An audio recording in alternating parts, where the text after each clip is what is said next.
Hey guys, today we're going to talk about how easy it is to get an FMF pipe, slip-on canister on your KTM 500 EXC. This is 2017. I'm pretty sure this is the same pipe for 2017 to 2019, perhaps. But yeah, super simple installation. You only need a couple of hand tools. Just remember to get some high-temp silicone. I forgot to pick some up before I started, so I'm going to have to pull this off again and seal everything up. I could definitely notice a little bit of rattling in the muffler insert here.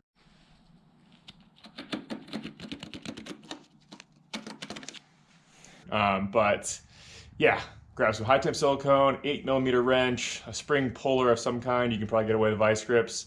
And yeah, about 15 minutes, you'll have a great pipe on there. Just remember too that with these EXCs, if you're gonna put a slip-on pipe on it, they're already running lean. A lot of people recommend to get some more fuel to it, either using a JD fueling tuner, KTM Husky fueling tuner, Vortex ECU, or Athena Get ECU, or TPS sensor modifier, whatever that is. So just to note too, this is a closed course racing muffler only.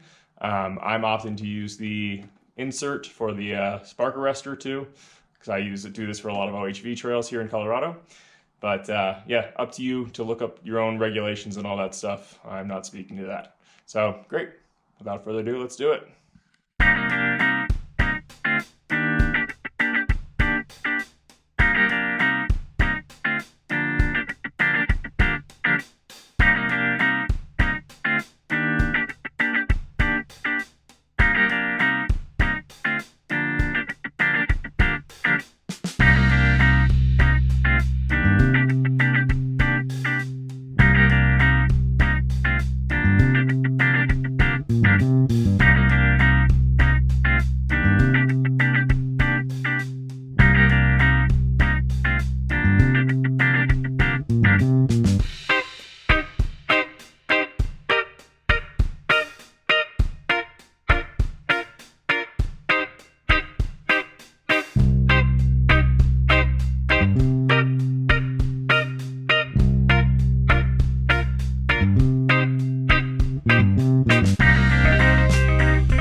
Thank you for tuning in to Source ADV. I hope you enjoyed the sound test and the install video. Let me know if you have any questions. There'll be a link for a JD Fuel Tuner video somewhere around here too. And so yeah, I'll be doing a review on the power and performance of that, and also a little video on the installation. And please subscribe to our channel, Source ADV, and visit sourceadv.com. Thanks so much. Take care.